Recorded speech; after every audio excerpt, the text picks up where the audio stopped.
Votre invité à présent dans la grande interview en direct sur Boursorama, c'est Maître David Ambrosiano, président du Conseil supérieur du notariat. Bonjour. Bonjour David. Ravi de vous retrouver. Comment ça va? Très bien. Bon, Très bien. J'ai appris qu'il y avait 16 000 notaires en France.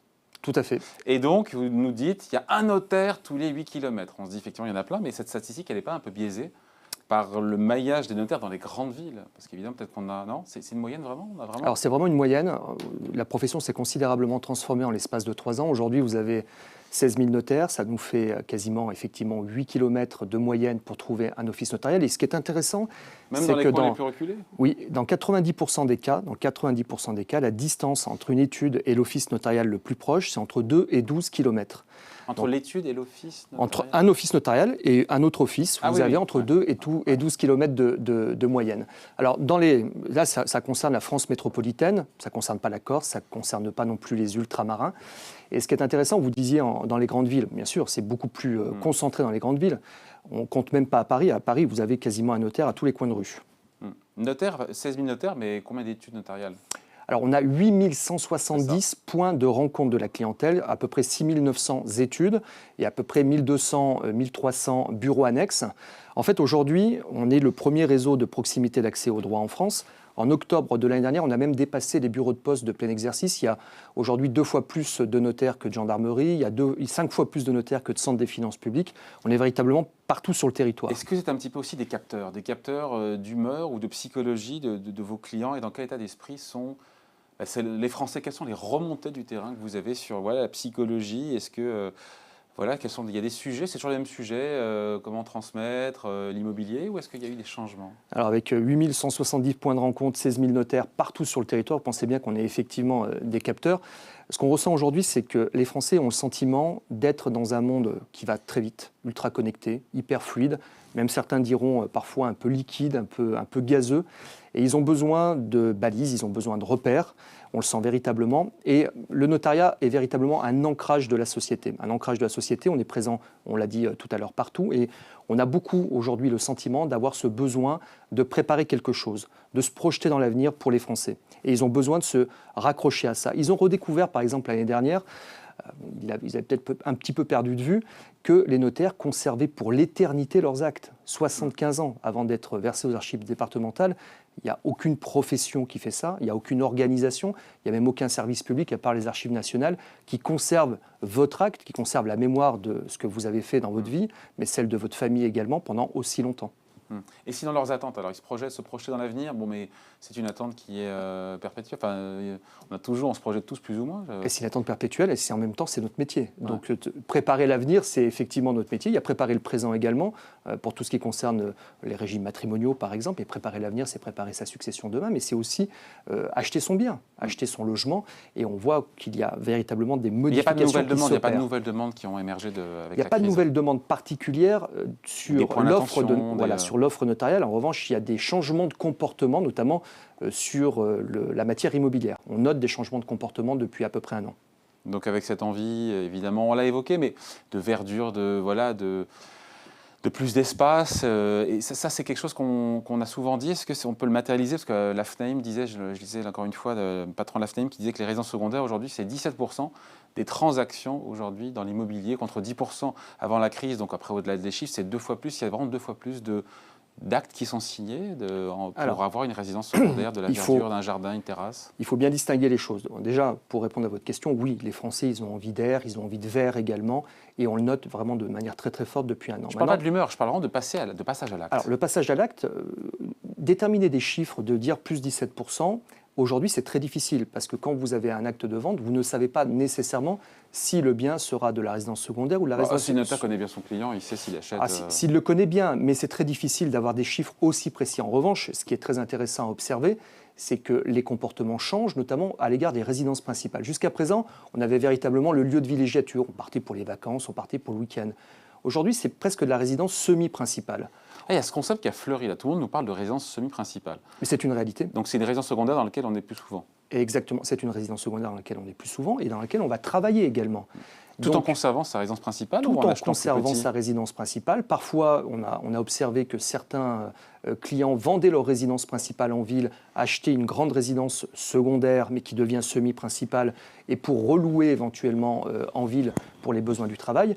Mais aujourd'hui, la préoccupation, c'est je veux aller acheter une résidence principale, je veux avant tout pouvoir y travailler et y vivre peut-être dans un logement plus grand. Donc il n'y a pas que le littoral qui est pris d'assaut.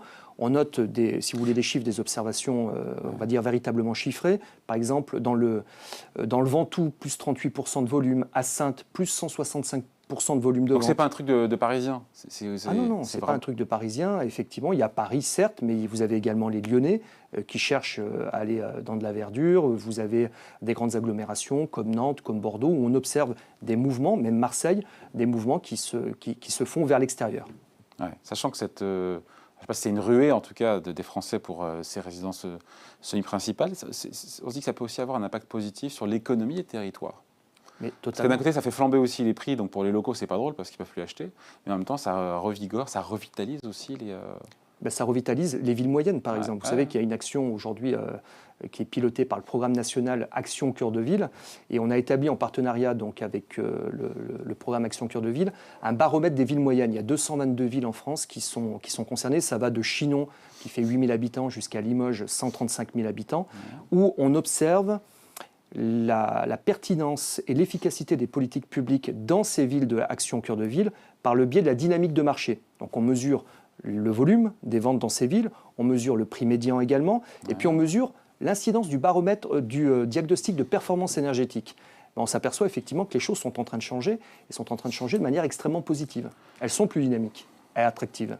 Bon, il y a besoin de renforcer le lien entre les notaires et les Français. Il y a un besoin. Ce lien, il a toujours été très fort, et il y a toujours besoin de le renforcer. Le maillage, il faut le préserver, et puis surtout, après, il faut des actions concrètes. Alors, je note, l'automne dernier, Notaire Info, une hotline qui est payante, entre 9h30 et 13h, qui permet donc aux Français d'avoir une réponse sur des questions d'ordre juridique. Quel bilan? Combien d'appels par jour? C'est pas encore sorti. Ah, ça va venir. Oui, ça va venir en septembre prochain. Ah, c'est l'automne prochain, d'accord. C'est l'automne prochain. Voilà, tout à fait. On va monter cette plateforme. Combien d'appels par jour?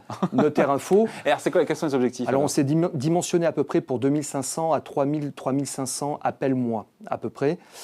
Effectivement, vous l'avez dit, ça sera payant, mais pour un coût qui est véritablement modique. Le coût sera modique. Et 40 centimes d'euros la minute. C'est ça, 40 centimes d'euros la minute. Et ça permettra, généralement, c'est des discussions qui durent maximum 10-12 minutes. Et ça permettra d'avoir... On a qui au téléphone? On a des juristes spécialisés. C'est un service d'information extrêmement qualifié de la profession. Actuellement, ce service, il existe, on va dire, de manière un petit peu laboratoire. À Paris, on a 4 équivalents temps plein. On en aura 8 à partir du mois de septembre. Et ce sont tous des juristes diplômés qui sont là pour apporter un premier niveau d'information. Les Français, bien souvent, quand ils ont une problématique juridique, ils ont un peu l'impression d'être dans la jungle et de ne pas savoir où se retrouver, vers quel interlocuteur aller. Donc, c'est un service qui permettra non seulement de donner un premier niveau d'information, mais de diriger vers le bon interlocuteur, que ce soit d'ailleurs un notaire ou un avocat, un expert comptable. Ah oui, d'ailleurs, c'est pour envoyer des clients au notaire? Non, pas nécessairement. Ça peut être pour envoyer vers le bon interlocuteur. Et autre chose importante également, c'est que nous serons en partenariat avec les maisons France Service. Vous savez, les maisons France Service qui sont là pour donner aussi un niveau d'information premier à tous les Français, partout sur les territoires, avec aussi des points d'accès juridiques qui pourront, lorsqu'il y aura une demande immédiate, se retourner vers le service Notaire Info. 0892 011 012, attesté donc à partir de l'automne du mois de septembre. Du mois de septembre.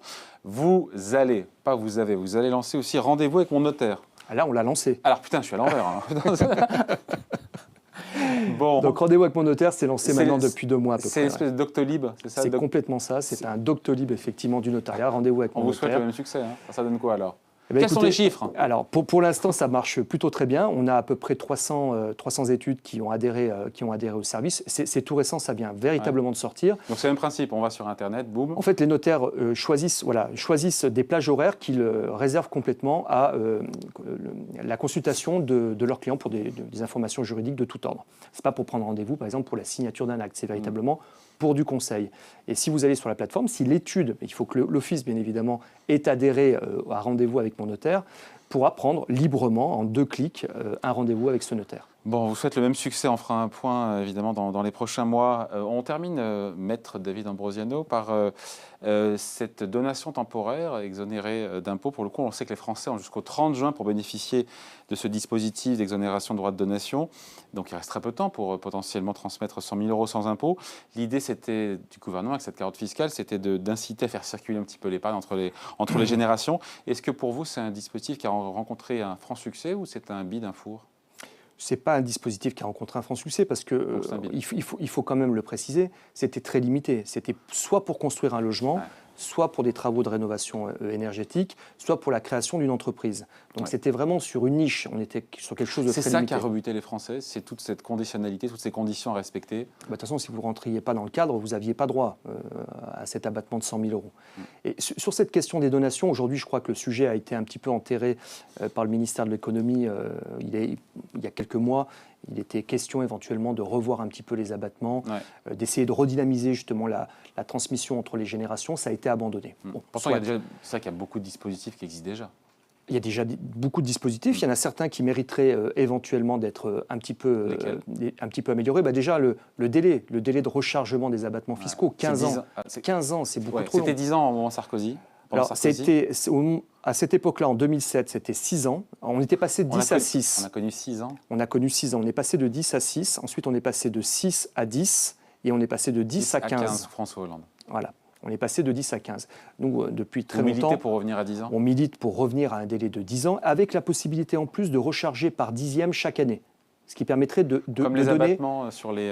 Exactement, ça permettrait de donner plus fréquemment. Parce qu'il faut bien se dire une chose, en fait, que ce sont des mesures qui ne coûtent strictement rien à l'État. Parce que dans l'esprit des Français, ce qu'ils peuvent donner est limité au montant de l'abattement fiscal. Personne ne donne au-delà des abattements fiscaux, sauf dans des cas particuliers quand on transmet une entreprise. Parce qu'en fait, les gens viennent nous voir en nous disant « Qu'est-ce que je peux donner, maître ? Qu'est-ce que je peux donner à mes enfants ?» Sans payer d'impôts. En fait, on leur dit, vous pouvez donner ce que vous voulez. Mais eux, pour eux, dans leur esprit, c'est sans payer d'impôts. Donc, les abattements, si on les touche, si on les modifie, si on les augmente, ça ne coûte rien à l'État, parce que sinon, il n'y aurait pas eu de donation.